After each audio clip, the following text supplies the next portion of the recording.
अवधूत चिंतन श्री गुरुदेव दत्त श्री स्वामी समर्थ।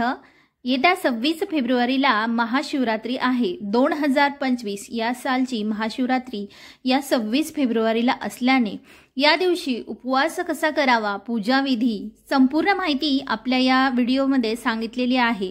त्यातच कोणती चूक आपण या दिवशी करू नये हे देखील सांगितलेले आहे।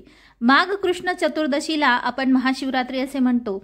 तसे पाहिले तर प्रत्येक महिन्यातील कृष्ण चतुर्दशी ही शिवरात्र असते, पण माघ कृष्ण पक्षातील शिवरात्र महत्त्वाची मानली जाते। हा दिवस भगवान श्री शंकरांच्या उपासनेचा मानला जातो। या दिवशी उपवास करतात, शंकरांना अभिषेक, लघुरुद्र, महारुद्र करतात, बेलाची पाने भक्तिभावाने वाहतात।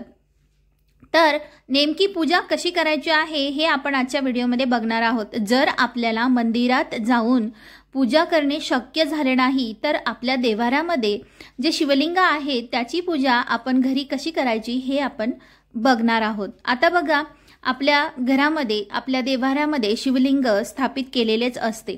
जर तुम्ही शिवलिंगाची स्थापना केलेली नसेल तर तुम्ही आपल्या चॅनलवर व्हिडिओ अपलोड आहे तो नक्की बघा।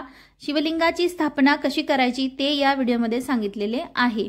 आता बघा, आपल्याला घरामध्ये जर महाशिवरात्रीची पूजा करायची आहे आणि मंदिरामध्ये तुम्हाला सर्वांना माहिती आहे की खूप गर्दी असणार आहे, खूपच गर्दी असणार आहे, त्यातच आपल्याला जाणं शक्य झालं नाही तर आपली पूजा ही अपूर्ण राहायला नको, म्हणून आपण घरात पूजा केली तरीही चालणार आहे। या दिवशी घरातील महिलांनी, ज्यांना उपवास आहे, महिला असो पुरुष असो, सकाळी लवकर उठून आपल्याला शुचिर्भूत होऊन आपल्या घरामध्ये जी आपली घराची फरची आहे ती स्वच्छ गोमूत्राच्या पाण्याने पुसून घ्यायची आहे। गोमूत्राच्या पाण्यामध्ये हळद मीठ टाकून स्वच्छ पुसून घ्यायचे आहे आणि घर स्वच्छ करायचं आहे। त्यानंतर आपल्या देवाऱ्यामध्ये जे शिवलिंग आहे त्याला आपल्याला अभिषेक करायचा आहे। तर अभिषेक कसा करायचा आहे बघा, जर तुमच्याकडे पंचामृत असेल तर खूपच चांगलं, नसेल तर फक्त दुधाने तुम्ही अभिषेक केला तरीही चालणार आहे।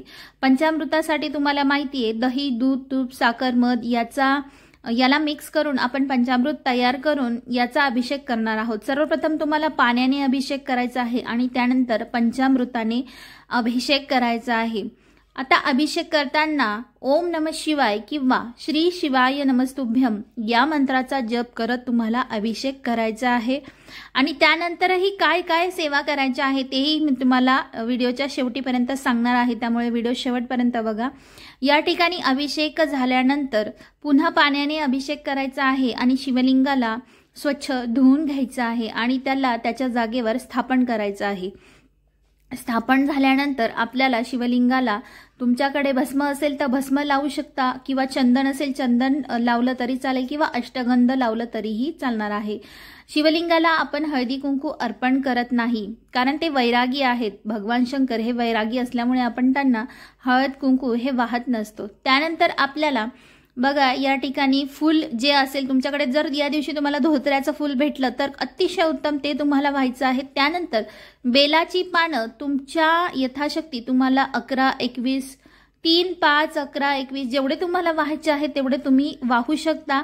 आणि वाहताना तुम्हाला पुन्हा मंत्रजाप करायचा आहे आणि हे वाहून झाल्यानंतर, फूल अर्पण करून झाल्यानंतर तुम्ही तुम्हाला जी फुलं मिळेल ती वाहा। धोत्र्याचं फूल मिळालं तर ते वाहा। हे वाहून झाल्यानंतर धूप ओवाळून घ्यायचं आहे, त्यानंतर दिवा ओवाळून घ्यायचा आहे। या दिवशी भगवान शंकरांची आरती तुम्हाला म्हणायची आहे। अशा प्रकारे तुम्हाला पंचोपचार पूजा करायची आहे। आता ही सेवा झाल्यानंतर, आता ही जी सेवा मी तुम्हाला सांगितली आहे ही अतिशय साधी, सिंपल, महाशिवरात्रीच्या दिवशी जी पूजा आपण करतो मंदिरात जाऊन त्याच पद्धतीने सांगितलेली ही पूजा आहे, जी आपण घरी सुद्धा करू शकतो। आणि यानंतर बघा, आपले जे पूर्वज आहे किंवा म्हणतो ना आपल्याला पितरांचा काही दोष असेल तर तो दोष आपल्याला लागू होऊ नये किंवा तो दोष लागलेला असेल तर तो निघून जावा किंवा बऱ्याच प्रमाणात कमी व्हावा, यासाठी आपल्याला भगवान शंकरांच्या शिवलिंगावर काळे तीळ अर्पण करायचे आहे। हे काळे तीळ अर्पण केल्यामुळे आपला पितृदोष हा बऱ्यापैकी कमी होत असतो, तर तेच काळे तीळ तुम्हाला व्हायचे आहे। आणि त्यानंतर बघा, तुम्हाला ज्या सेवा मी तुम्हाला सांगणार होते ते म्हणजे बघा, या ठिकाणी तुम्ही घरीच पूजा करत आहात तर तुम्हाला श्री गणपती अथर्वशीर्ष हे 1 वेळा म्हणायचं आहे।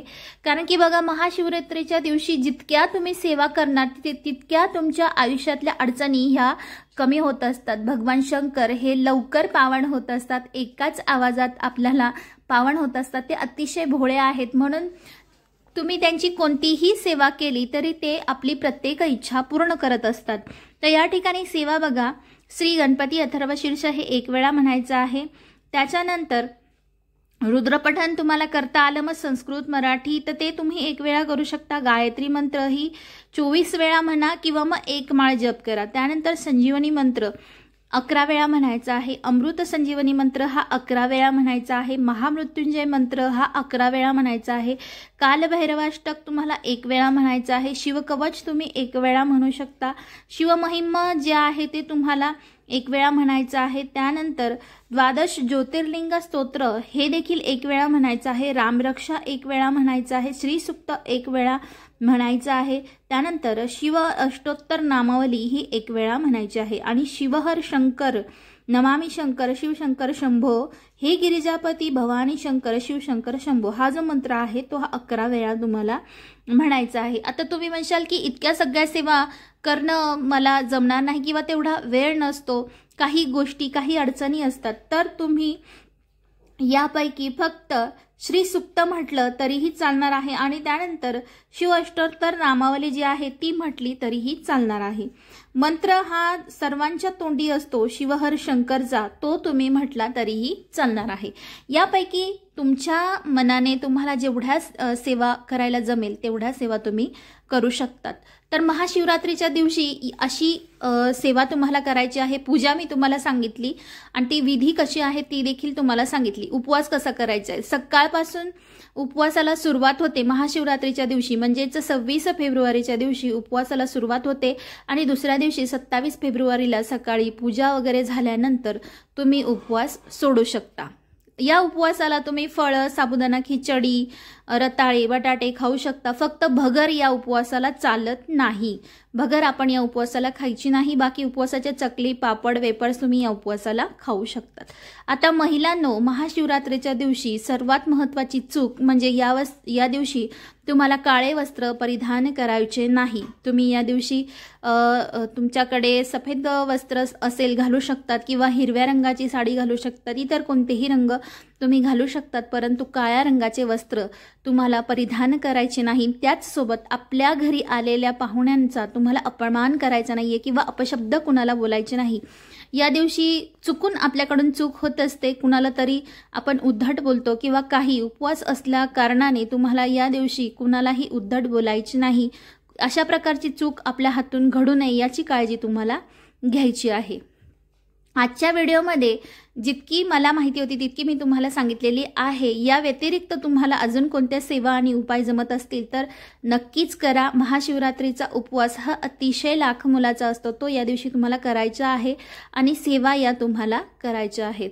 व्हिडिओ कसा वाटला कमेंटमध्ये नक्कीच सांगा। पुन्हा भेटूया नवीन व्हिडिओसोबत, तोपर्यंत सर्वांना श्री स्वामी समर्थ।